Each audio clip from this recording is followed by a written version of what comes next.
민주당이 다음 달 29일 차기 당대표 선거를 앞두고 있습니다. 이번 선거에는 딱 2명의 후보가 출마한 상태인데요. 앞서 1, 2부에서는 이낙연 의원을 만나봤고요. 이어서 바로 오늘이죠. 공식 출마를 선언하신 김부겸 전 의원을 전화로 만나보도록 하겠습니다. 안녕하세요. 네, 안녕하십니까. 김부겸입니다. 네, 안녕하세요. 출마 선언하신 이후에 시차상으로 보면 첫 공식 인터뷰시네요. 예, 아까 저희와. 이제 팟캐스트 하나 했습니다. 팟캐스트요. 예, 네. 예, 예, 예. 오늘 가급적 스튜디오에서 직접 뵙고 싶었었는데 일정이 네네. 도저히 안 나온다고 하셔가지고 네네. 예. 네, 지금 차 안에서 혹시 인터뷰하십니까? 네네, 그렇습니다. 예, 예. 그러시군요. 이동 중입니다. 예. 네, 다음에는 꼭 스튜디오로 나와주시길 부탁드리고요. 네. 네, 오늘 공식 출마 선언을 하셨습니다. 그동안 고민도 참 많으셨을 것 같은데요. 네. 이 시기에 민주당 당 대표가 되겠다. 생각하신 결정적인 계기가 뭐였을까요?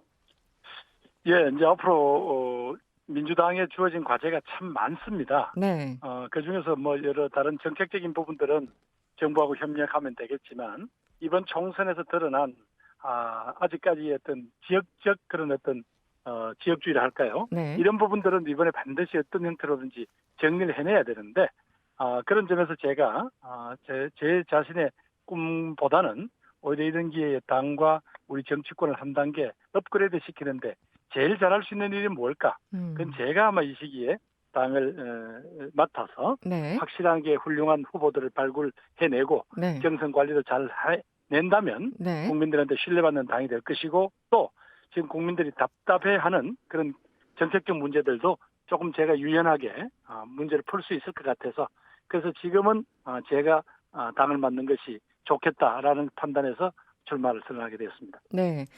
그런데 이번에 경쟁자가 다름 아니라 이낙연 의원입니다. 네, 예, 만만치 예, 않은 상대시죠. 이 예, 김부겸 의원에게 그렇습니다. 네, 예, 예, 예. 김부겸 의원에게 이낙연 의원은 어떤 존재인가요?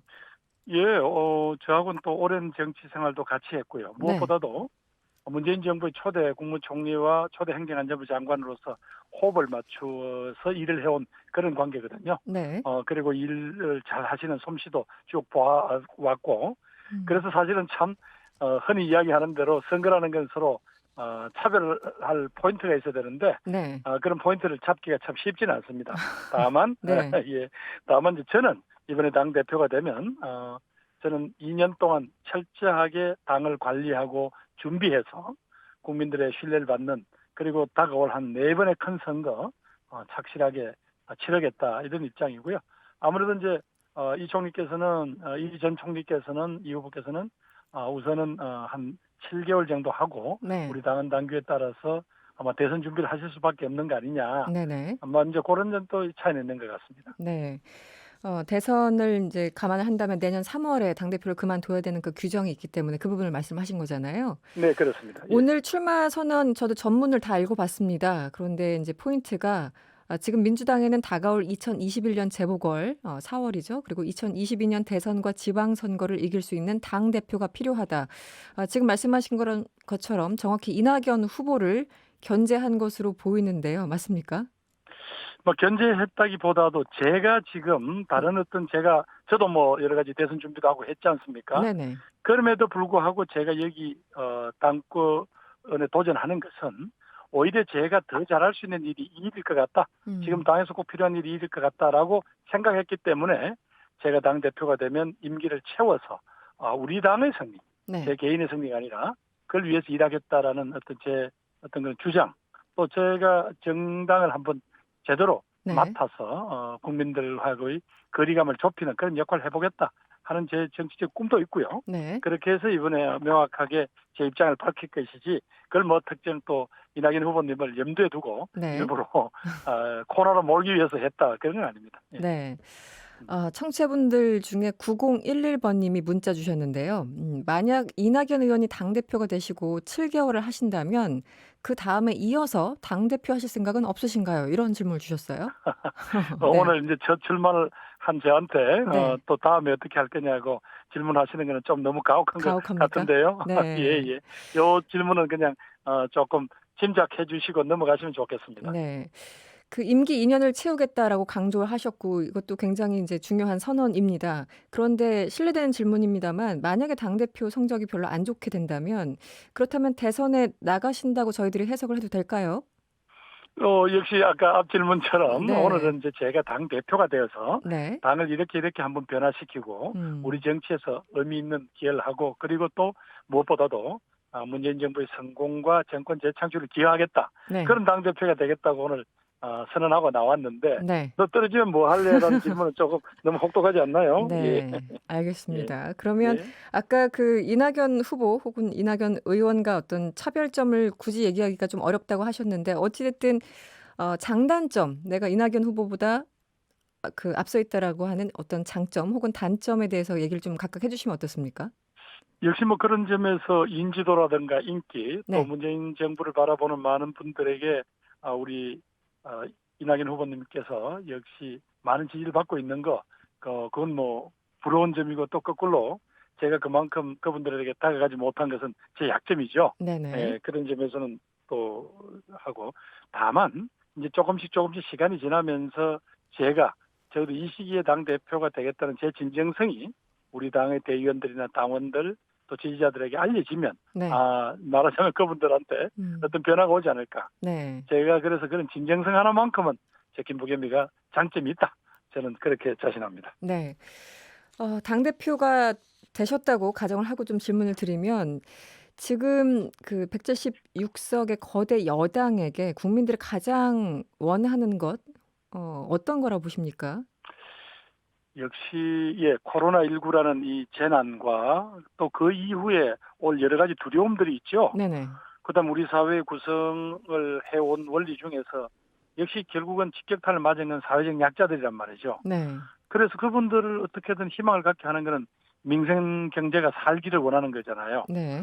그런 점에서 우리들이 정말로 솜씨를 발휘해야 되고 치밀하게 준비해야 합니다. 음. 그냥 과거에 해왔던 관행대로 또 늘 해왔으니까 저는 이런 안일한 자세는 안 될 것 같아요. 그래서 네. 국민들이 우리한테 바라는 것은 이제 우리가 176석까지 주었으니까 네. 꼭 필요한 것은 입법도 하고 또 필요하면 야당을 설득해서라도 제도화해서 국민들이 더 이상 정말 양극화 때문에 시달리고 코로나 때문에 시달리고 그래서 우리 아이들이 희망이 없는 이 틀을 좀 바꿔달라 하는 이런 절박한 요구를 듣고 있습니다. 네. 따라서 당은 지금 바로 그 점에서 사실은 이 직격탄을 맞은 정말로 힘든 우리 국민들을 위해서 치밀한 대안을 내놔야 된다. 그게 지금 국민들이 제일 바라는 것 같고요. 네. 저는 그런 점에서 양극화 해소를 할 수 있는 모든 방안을 동원해야 된다고 생각합니다. 네. 그 양극화 대표적인 게 바로 부동산 문제일 겁니다. 오늘 그렇습니다. 예, 네, 예, 기자들과 예. 말씀을 하시면서 오늘요. 이 고위공직자 다주택 의혹 3개월 내에 해소해야 된다 이렇게 말씀하셨는데요. 네네. 지금 사실 청와대에서도 얘기하는 게 자기가 살고 있는 한 1주택 말고는 다 팔아라 이런 기조 아니겠습니까? 네네. 예. 그래야 국민들한테 신뢰를 받겠죠. 예. 네. 지금 민주당 의원들이 지난 선거에서 이 서약서를 썼잖아요. 이 네, 부동산 그렇습니다. 관련해서. 예. 그런데 지금 제대로 지켜지지 않고 있다면서 경실련 등에서 상당히 비판을 하고 있습니다. 어떻게 해결을 하실 겁니까? 그래서 저는 우리 국회의원들은 고위공직자잖아요. 그리고 네네. 국민들이 저희들의 일거수일투족을 보고 있습니다. 그렇죠. 바로 네. 국민들 신뢰를 잃으면 아무 의미가 없는 거거든요. 네. 따라서 지금 제가 3개월 내에 약속을 지키라고 요구한 것은 이것은 정치인의 의무에 속합니다. 네. 저는 바로 그분들이 정말 빨리빨리 국민과 약속을 지킨다. 또 지키지 않으면 사실은 우리는 국민을 배신한 게 되잖아요. 네. 그렇게 해서 시장에도 강렬한 의지를 보이고 또 음. 그러면서도 아까 이야기한 몇몇 부동산 전문가들이 이야기한 공급 사이드 쪽은 어떻게 할래? 네. 또 그러면서 다주택을 보유함으로써 갖는 여러 가지 어떤 세제 문제는 어떻게 풀 것이고 음. 그리고 생애 첫 주택을 마련하겠다 하는 그런 또 강렬한 열망에 대해서는 네. 우리가 어떤 지원을 할 것이다 이런 부분들을 내놓아야죠. 네. 그래야 저희들 의지도 믿고 국민들이 저희들한테 기대를 할 것 같습니다. 그런데 이게 지금 강제력이 없어서 많은 질문들이 오는데 7617번 님이 혹시 당대표가 되시면 다주택 의원들에 대해서는 강제성 있는 조치를 취하실 예정이신가요? 왜냐하면 사람들이 이게 법적인 어떤 구속력이 없기 때문에 당대표가 아무리 얘기를 해도 안 팔면 그만 아니야? 이렇게 의심을 하시고 계시거든요. 어떻습니까? 정치인들은 자신들이 한 말, 네. 당신들이 한 행동 자체가 바로 그게 자신을 규정하는 기준이 되는 겁니다. 네. 약속을 해놔놓고 나 만약에 그런 어떤 사적인 이유 때문에 말하자면 약속을 지키지 않겠다 그러면 이 판을 떠나야죠. 네. 국민들 그러면 그 의원들뿐만 아니라 그 의원들을 우리가 비호한다고 그럴 거 아닙니까? 네네. 그러면 정당이나 집권 세력에 대한 신뢰가 잃게 될 텐데 음. 정치 집단으로서 그만큼 수치스러운 일이 어디 있겠습니까? 네. 종합부동산세를 강화하고 이 주택 공급을 늘리겠다 정부가 얘기를 하고 있습니다. 오늘 보도된 걸 보니까 당정이 종부세 최고 세율을 6% 안팎으로 높이는 방안을 유력하게 검토하고 있다라고 보도가 됐는데요. 6% 정도면은 김부겸 의원님께서는 충분하다고 보십니까? 그거까지는 제가 네. 아주 전문성이 요구되는 부분이기 때문에 어느 정도 기준이 될지 모르지만 네. 확실한 것은 우리들의 이 보유세의 어떤 규모, 이른바 재산세죠. 네. 이 부분들이 OECD 국가들에 비해서는 조금 많이 낮습니다. 그렇죠. 그것은 이제 현실할 필요가 있고 네. 특히 이 부동산이나 아파트 같은 것은 새로 우리가 만들어내는데 한계가 있잖아요. 뭐 땅을 만들 수는 없으니까. 네네. 그렇다면 다른 분들이 가질 기회를 말하자면 그분들이 더 독점하는 거잖아요. 네. 거기에 따른 어떤 조금 자신의 부담을 더 져야만 우리 사회의 부동산 정책이고 혹은 이렇게 주택 정책이 어느 정도 돌아갈 수가 있습니다. 네. 이것은 우리뿐 아니라 우리보다도 앞서서 이런 고민을 했던 싱가포르나 영국이나 프랑스나 이런 나라들도 전부 공급 사이드의 고민과 실질적으로 보유세 강화하는 이런 부분들은 다 거쳤더라고요. 네네. 그래서 이 부분들에 대해서는 지금 거의 말하자면 다주택을 갖고 계시는 분들이 네. 이 정부가 이런 정도 의지를 갖고 있으면 어차피 이건 해야 된다라는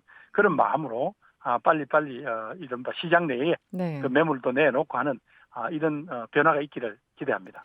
알겠습니다. 검찰 쪽 얘기를 잠시 질문을 좀 드릴게요. 오늘 대검에서요. 채널A 사건, 이른바 검안 유착 의혹 사건이요. 이 서울중앙지검이 자체 수사하기로 했다. 이렇게 발표를 했습니다. 어제 발표에서 좀 입장이 달라진 거죠. 윤석열 총장이 한마디로 추미애 장관의 지시를 수용한 셈인데요. 최근 갈등에 대해서 좀 평가를 해주시면 어떻습니까? 뭐 저는 당연한 결과라고 봅니다. 네. 아마 많은 분들이 이 사건의 본질은 뭐예요? 그 검찰 권력과 이제 일부 언론이 말하자면 서로 간에 여러 가지 묵계나 담합을 해서 네. 한 자예는 뭐 정확한 유시민 전 장관이죠. 네네. 일종의 말하자면 어떤 형태로든지 한번 이렇게 네. 몰아넣겠다라는 그런 생각을 꾸몄던 거 아닙니까? 네. 이거 상당히 중대범죄입니다. 그 음. 문제 옷에는 뭐 본질 어디 가고 없고 장관하고 총장이 자꾸 다투는 네. 것만 보도가 돼서 그렇습니다만 음. 저는 당연한 거라고 봅니다. 네. 법무장관은 이 검찰 사무에 관한 총괄적인 책임과 지휘권이 있거든요. 그래서 자꾸 과거에는 그러지 않았다는 거는 그게 잘못된 관행이잖아요. 네네. 그런 점에서 더 이상의 갈등을 일으키지 않고 윤 총장이 추 장관의 법무장관의 지시를 따르기로 한 거는 그나마 다행이라고 생각합니다. 네. 그리고 오늘 이 공수처 포함해서 검찰 개혁도 언급을 하셨는데요. 이 검찰 개혁을 같은 단어를 쓰지만 각각 그 생각하는 포인트가 조금 다를 수도 있습니다. 다르게 표현되는 부분들이 있는데 김부겸 전 의원께서 생각하시는 검찰 개혁의 핵심은 뭔가요? 결국은 검찰권이라는 게 왜 존재합니까? 결국은 한 나라의 인권을 보호하기 위한 하나의 제도이고 또 하나 또 지금 그렇다면 우리 사회의 반부패의 어떤 실질적인 집행권을 갖고 있는 기관이잖아요. 네네. 따라서 그런 데 대한 국민들의 기대가 검찰에서 사라지지는 않습니다. 음. 그러나 그동안 정말 전 세계도 없는 기소 독점권, 기소 편의주의, 뭐 다양한 형태의 검찰이 누리던 특권 중에 상당 부분은 네. 법적 제도적 뒷받침이 아니라 현실적인 권력이라는 이유 때문에 마음껏 행사해 왔잖아요. 네. 이제는 국민들이 이제 이 투명한 사회에서 그걸 더 이상 용납하지 않는다는 거죠. 음. 오히려 그런 점에서 검찰이 이번에 국민들의 신뢰를 회복할 수 있는 거듭날 수 있는 좋은 기회다. 네. 더 이상 과거에 우리 선배들이 어떻게 했다라는데 연연해 하지 말기를 네. 그렇게 검찰에게 요구하고 싶습니다. 당장 지금 문제가 되는 게 당대표가 되시면 숙제들이 여러 가지가 있겠지만 야당에서는 공수처를 지금도 반대를 하는 그런 스탠스를 취하고 있습니다. 이 야당과 협치 지금 뭐 법사위 문제부터 해가지고 계속 꼬이고 있는데 어떻게 풀어나갈 계획이십니까? 예, 그래도 우리 당 김태년 원내대표가 워낙 노련한 분이어서 네. 그걸 지켜보겠고요. 사실상 미래통합당의 조영 대표가 저희들은 정확하게는 모르지만 그동안 조금 상당하게 서로 협의한 내용들이 어느 정도까지 단계에 이르렀잖아요. 네. 근데 그 부분들이 몇 번, 한두 번 뒤집혀지고 함으로써 지금 마치 여야 간에 아주 뭐 더 이상 감당할 수 없는 정도로 불신이 놓이게 되었습니다만은 저는 그런 점에서 또 의원님들께서 또 두 원내대표께서 이런 점에서 계속 대화를 하고 또 그리고 이미 국민적인 어떤 그 합의 수준이 있는 거예요. 네네. 검찰을 일종의 견제할 수 있는 새로운 어떤 기구가 필요하다. 그래서 이 법을 만든 거라면 거기서 소위 비토권이 야당이 있는 거 아닙니까? 네. 도저히 이건 말하자면 자기들이 못 믿겠다 하면 그 사람은 제외할 수 있는 권한을 사실은 야당이 준 거잖아요. 네네. 7사람 중에 2사람을 추천권을 줬으니까. 네, 공수처장 그러면 이 말씀하시죠. 제도를 네네. 제도는 출범시키고 또 여러 가지 우려되는 점은 또 뭐 여야 협상을 통해서 보완할 건 보완하는 저는 그런 지혜를 발휘해 줄 것을 야당에 요구합니다. 네, 5570번님이 문자 주셨는데요. 지금 이런 와중에 윤석열 검찰총장의 지지율이 올라가는 현상은 어떻게 보시는지 이런 질문이 왔습니다. 조금 너무 우리 언론이 네. 너무 이 국정 운영 자체를 너무 희화화하는 게 아닌가 하는 그런 걱정이 앞서네요. 왜냐하면 이른바 우리 문재인 대통령 정부의 검찰총장이고 문재인 정부의 법무장관입니다. 네네. 뭐 두 분이 여러 가지 갈등이 있을 수도 있고 하지만 지난번에 그 사정기관장 회의에서 말씀하신 대로 법무장관과 검찰총장이 서로 잘 협력해서 어떤 인권 존중의 우리 제도 설립의 취지를 잘 지켜다오 네. 이렇게 말씀을 하셨잖아요. 네. 그런데 그걸 가지고 현직 검찰총장을 야당의 후보군에 집어넣어서 여론조사를 하고 하는 건 전 조금 이건 국정 운영에 대해서 좀 너무 무리하다. 지나친 희화한다. 네네. 저는 그렇게 말씀드리고 싶습니다. 알겠습니다. 휴대전화 뒷자리 3802번님이 문자 주셨는데요. 현 정부에 점수를 준다면 100점 만점에 몇 점을 주시겠습니까? 이런 질문 주셨어요. 네. 조심스러운데요. 네네. 저희들도 부족한 것도 많고요. 제가 점수할 수는 없지만 적어도 국가를 적어도 정상화한다. 그리고 국민들의 상식에 걸맞는 어떤 그런 운영의 틀을 확실히 확립한다. 그리고 지금까지는 차마 말을 못했던 어떤 부분들의 과도한 권력 행사도 이젠 제한하겠다. 이런 측면에서 분명히 큰 진전이 있다라고 전 자신 있게 말씀드릴 수 있습니다. 네. 다만 아까 말씀드린 대로 네. 그 과정에서 좀 충분히 국민들이 납득하게 그런 어떤 누가 설명도 하고 또 그런 호소도 했더라면 좀 더 지금보다는 국민들의 오해도 적어졌을 거고 더 대통령의 국정 운영에 대한 지지도도 높았지 않았나 하는 그런 아쉬움이 있지만 네. 적어도 선한 의지를 가지고 제도 개혁을 하고 있다. 그런 부분에 대해서는 국민 여러분께서 믿어주셨으면 좋겠습니다. 네. 마지막 질문 겸 이 질문을 드릴게요. 4815번님, 정치인 김부겸 말고 인간 김부겸은 어떤 사람인가요? 굉장히 근본적인 질문을 주셨네요. 네. 그래서 뭐 주변에서 지켜본 친구들은 그래도 뭐 진정성이 있고 처음과 끝이 그래도 크게 다르지 않는 그런 인간이라고 가끔 네. 격려해줘요. 지금도 옛날 어릴 때 친구들이 네. 저 소주 잘 사주고 있습니다. 알겠습니다. 이거 질문 드려야 됩니다. 출마 선언에 대해서 어떤 심경을 표현할 수 있는 곡 하나 추천을 혹시 해주시면 저희가 방송 끝날 때 틀겠습니다. 어떤 곡 추천하시겠어요? 음악이요. 선봉에 서서라는 노래 혹시 아세요? 선봉에 서서 이게 이제 옛날에 예. 운동권 가요입니다만은 어쩌면 제가 바로 그 네. 선봉에 서 있는 그런 정말 심정을 가지고 네. 우리 당 또 우리 한국 정치가 맞닥뜨리고 있는 문제 네. 하나하나 제가 돌파해 나가겠고 또 네. 그런 점에서 이 어려운 시기에 네. 당대표를 맡아서 한번 잘해보고 싶다. 네. 그런 어떤 제 의지를 담아서 선봉에 서서 한번 부탁드리고 싶습니다. 알겠습니다. 저 MBC 데이터베이스에 있으면 선봉에 서서를 틀고요. 없으면 그냥 개인적으로 감상하겠습니다. 예, 감사합니다. 네, 오늘 고맙습니다. 지금까지 민주당 당대표 경선에 출마 선언을 하신 김부겸 전 의원이었습니다. 고맙습니다. 예, 감사합니다.